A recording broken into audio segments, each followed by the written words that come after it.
I don't know how to do a segue in this. PS5. Well, not everything needs a segue because it's rare that we talk about gaming. But oh my god, this dog and pony show that PS5 put on this week. Yes. Now, all transparency aside, I am a PlayStation member. I am a PS4 owner. I was a PS3 member. I was a PS2 member. Never had the original, but PlayStation has been my go-to console. So seeing stuff for the next generation, especially when Xbox One has already come out and has been a thing, it's nice to see PlayStation finally going ahead and doing their thing. I have some thoughts. Okay. First of all, what is up with that design? It's the same design that they used for the Sling. I realized that so if you're watching the video version of this, I have it on our full screen here, and I was staring at this a little earlier. They literally stole that from Sling, because that is the Sling box design. It's just such a weird choice considering the aesthetics that they've gone with the previous versions, especially the PS4, which, mind you, yes, was probably a little bit more parallelogrammy. But this just seems like okay, there were enough memes going around that I saw when that was first shown, where you have it shooting up vertically, and a lot of people are putting like the Eye of Sauron on top of the damn thing, because it looks like the damn thing from Lord of the Rings with the little like pieces going up on the side. Yeah, I've also seen M. Bison with it painted red, and I've seen this color format with the white with Kabaya or whatever his name was from Yu-Gi-Oh! You know what I thought when I first saw it? I thought it looked like one of those like yardstick glasses that you see people drinking out of on spring break with like, the little V up to the top and the long stem. Not really. Okay, so I'm an alcoholic. That's fine.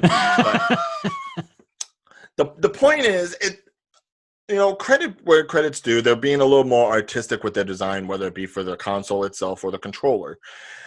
But I just don't know if it really makes that much sense to do that. Like, I guess they want something different because the remote's been the same design since '95. They've had the same sort of black design since the PS2 days.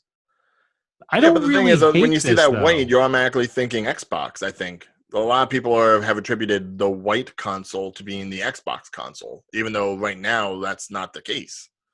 I don't think they really had. I think the Xbox One had a white design, but primarily the last one that was really associated with the white design was, I think, the 360. Correct? Yes. So I don't know. It's who's to say who owns a color scheme? The first PlayStation was gray, just like Nintendo's color schemes were for many years until maybe the last few. Right. I'd say between Xbox and PS, they've pretty much stayed monochromatic. The only colorful one has been Nintendo with its purples and blues and reds, and Nintendo's just weird. Yeah. Well, they're kid-like. These consoles aren't necessarily made for just little kids and common gaming. These are the two main consoles that are for people that don't want to play on PC but still want to utilize that 4K television that they got. I'm until yesterday I was actually wondering about this because a lot of people are up in arms about this design, and I just find it weird that people are caring still so much about consoles meant for your television at home. Because I'm a PC guy, and there's almost any game that you put on the PlayStation or on an Xbox, you can play on a PC, and I just figure, why not play on the PC? But as someone pointed out to me yesterday, someone with young children, well, maybe not too young, teenager and a slightly younger child, they don't even use a computer. So, unless they're doing schoolwork, they're playing on a phone or a tablet. So I guess this is for that generation who doesn't play with computers. But it's still weird to me. Like you need this dedicated device when you could have a console, a computer that can play all these games anyway. Right. I think it's more the aesthetic of it because a computer has always been seen as like a work tool to a lot of people. I know there's obviously the gaming culture that lives on PC, whether it's League of Legends or Dota or something else.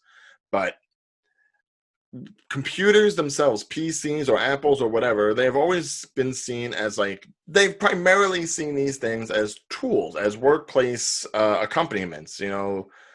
People will see a computer and they'll think of it as like something you find in the cubicle. Whereas consoles have always been attributed to more of the entertainment realm as something that you put in for fun, for visual entertainment. I agree with you with that. Like I'm looking up the history of the original NES right now, or well, a while back I did this. I was I was like not even one yet when the NES came out, so I didn't know what was going on back then. I've only been told by people and what I read. But apparently, like the whole entire design and everything was meant to attract people to want to buy it. Like it was designed to look like a VCR because people didn't really want to buy just a video game system. And I guess in the same way, now that video games are more part of our culture than it was 35 years ago, now people they want a dedicated system to video games as opposed to a big freaking computer that you would need to play these otherwise. But yeah, and I guess I can't disagree with that. Like I said, my original point was that I didn't understand it, but I guess I do now. But then everyone's now fighting over the aesthetic of it, and it's just people just find controversy in everything these days. It's just weird to me. It's like, oh, this design, look at this awful design. Again, I've seen this design before. I personally kind of like this design. When I do eventually buy my PlayStation, which will be 3 years after it's come out because I'm a cheap bastard like that, I won't mind having it. But the only thing I don't like about this design is it doesn't work in most people's setups. Like with me, I put everything flat. And that was one of the things I hated about the Sling box was I had to put it on top of everything else because I couldn't put anything on top of it. And that'll be the same thing here with the PlayStation. With the PS4, I had that with my TV, and I have like a mini computer and NES, not an NES, Switch on top of that. This is now like I would have to figure out how to redo my setup now. Yeah, it's not form pleasing, but certainly it's creative looking. And I'm not going to necessarily knock on the look of it because it certainly looks at least futuristic. It looks like a step up from what we've gotten already. My only question is how much is it really going to be, and whether or not I get the disc version or the purely digital version, which of course they are offering both. But the thing for me is I use my PlayStation 4 for practically almost everything. So whether it's for streaming, whether it's for game playing, whether it's for DVD, Blu-ray playing, it's all that one unit. So I would have to get the disc version, which I think is probably going to be the more expensive version, unfortunately. You know what, and I don't really use discs anymore. So that's a conversation in its own. We can have an entire topic on. Uh, I don't know the direction I go with this. I think in a few more years, I don't know where discs are going to be. I know there's still its core audience of people who are afraid of not being able to own something. But I think eventually the companies are going to push everything out in terms of being able to control everything digitally. Yeah, that I'm not a fan of. I prefer to have my hard material, I guess you'd say. I don't necessarily like all my stuff being digital where someone could easily just like copy it, steal it, hack into it, that sort of stuff. Maybe that's the paranoid version of me, but I like my collection of movies. I am not trading that out for any time soon. And, there's something to be said about actually having the physical game that you can go ahead and play it every time rather than worrying about having to free up enough memory to download it, which the download times, God help me if they're going to be bad still. Which, I getting into that, Have you taken a look at any of the games that have been premiered for the PS5? Not really. I know they've done some sort of demonstration to show off the visuals, but I don't know what actually games they're going to be releasing. Oh, Um, except for the Spider-Man game that has Miles Morales. oh yeah, no, that looks good. Yeah, That looks really is good. it going to be very similar to the last Spider-Man game? Because I mean, it's being done by the same people, but it's not going to be like a sequel or anything like that. It's going to be its own standalone game. It's just simply switching out the Peter Parker universe with the Miles Morales universe. So I'm sure there are going to be some aesthetics that are going to be different in regards to play style, to the look of the city.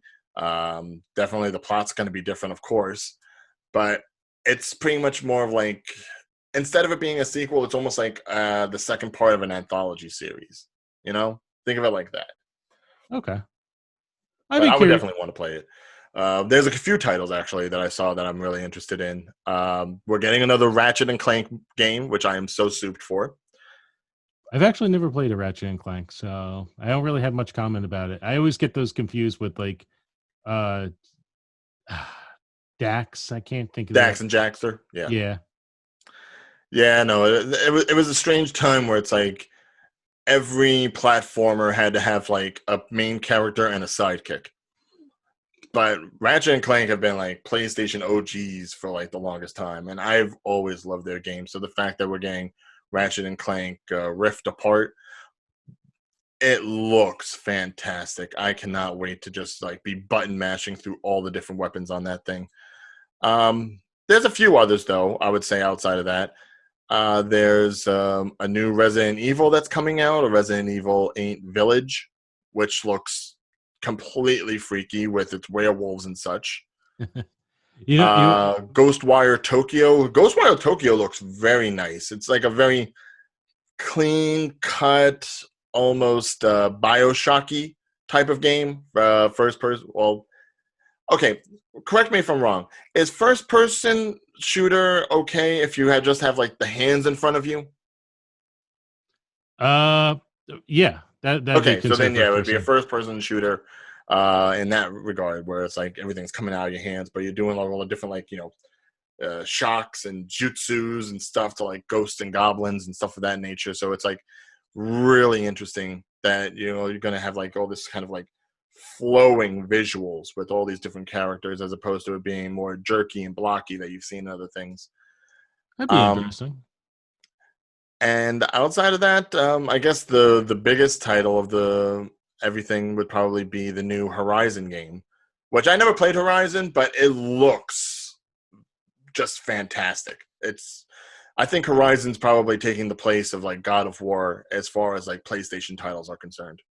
It's got that crisis effect right now. And what I mean by that is like a game that's purely based on the visuals. Like it looks stunning, but like will it hold up in a few years gameplay wise? Exactly. Yeah. No, that remains to be seen. But I'm excited for it. I mean, yeah, there's a couple of titles that look janky. I don't need a Sackboy game. We already had 3 of those with Little Big Planet. I don't need a standalone adventure. One of the other reasons I don't immediately buy a brand new video game system is because I want to wait for more titles to be released. Even when I bought the Switch, I think I didn't buy it till like 6 months to a year after it was out, just to wait for some more games I was into to come out. And I think the same thing will probably happen with the PlayStation. I'll be a little more excited to wait this off a bit, see what other games come out, and see if it's worth it. But I don't know. I Well, they like the always say you never buy the console when it first comes out because it's going to be buggy, if nothing else. So that you always wait for like the second or third edition. Yeah, there's also going to be hardware revisions, which always kind of happen, and PlayStation's kind of famous for that. Everyone remembers the fat PS3 versus the skinny PS3. Yeah, Uh, well, I don't care if my PS3 eats well or not. I just wanted to be able to work. well, you remember like the difference of it was there was a lot of issues with the bigger, clunkier one, and they had to re-release that later on as a slimmer version with a lot of improvements. Yeah, I've noticed that, but I'm fine with my console as long as it looks like a console. I don't want it to look like a portable DVD player. Uh, I I like my don't know. clunky. I I don't know. I'm always trying to, because I have so much tech. I'm always trying to figure out how to fit it all together. And this is like I don't know where to put this. I mean, the Xbox design's not that great either, but it's easier to fit a cube someplace than it is this thing. Yeah, the Xbox One. Do you remember? I'm not talking about the Xbox One, the Xbox X Series X. Which, by the Right. way, what the hell is with Xbox and all their crappy names? It's Microsoft. I mean, you're talking about a company that's done, Windows multiple numbers, multiple times. They're not exactly the most creative in regards to labeling. Well, yeah, and I honestly I didn't like XP was fine. I didn't like Vista that much, but those names are better than like let's see, it went Xbox, Xbox 360, Xbox One, which was the third console, but it was called One, and now Series X. You know what? If they Xbox is the want, important part of it all. make a The deal rest of the with stuff doesn't Capcom. matter. Make a deal with Capcom to be for Mega Man to be the first game on that console, part of Series X. That would be intriguing. That's a nice little marketing ploy there. I But so don't. you're gonna hold off on buying one? Yeah, which is what I normally do. I don't.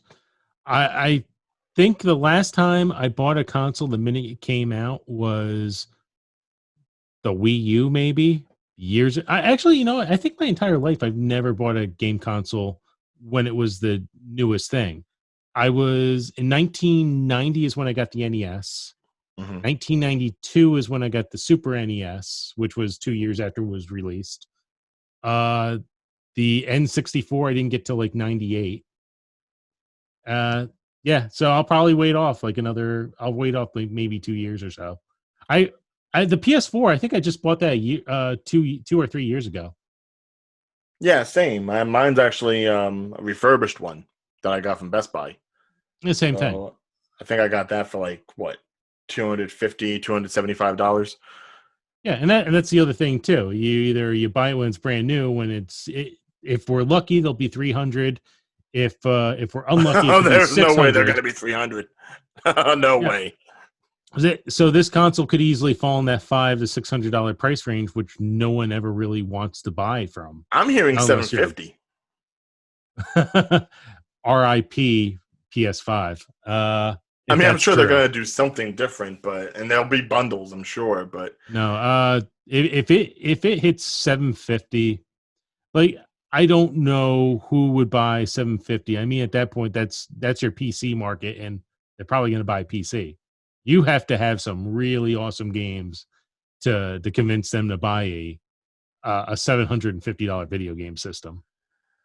I don't know. I mean, if anyone can, prove that people will spend money like that, I think iPhone did when they had their iPhone X come out, and it was like $1,000. There's and people still got it. There's a lot more you can do with an iPhone than you can with a PS5, and the iPhone goes in your pocket. This thing you have to tether to your house with hopefully a landline, because Wi-Fi always sucks on those. There's a webcomic years ago, and this is pretty much modern video game systems. This is what happens. People hear about all the exciting things you can do with the video game system. They go out to buy the video game system. They hook it up, and they start watching Netflix on it. And that's what they mostly do for 90% of the time.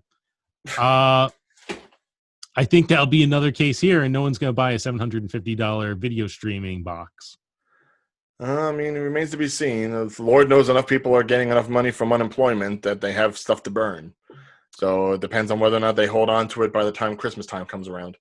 You know people who are getting money from unemployment who can waste it on a video game system? I'm not saying I necessarily know anybody, but the mentality is certainly out there, I'm sure. Because I'm not trying to dime anybody out and being like, oh, well, they're collecting unemployment and they're just going to throw the money frivolously. I'm not trying to say anybody's going to do that per se. Wink, wink, nudge, nudge. But I'm sure there were some people out there that will go ahead and take that money and use it for nonsense. And certainly $750 for the brand new PS5, straight out of the gate with no fixins whatsoever, would be nonsensical. At least get a bundle. Hey guys, did you like what you saw in that video? Then please feel free to subscribe to us on YouTube, as well as hit that bell to get notified of future videos. And if you liked what you heard in this episode, you can actually listen to the full episode right now on Spotify, Apple Podcasts, and Podbean. Until next time, guys, bye-bye.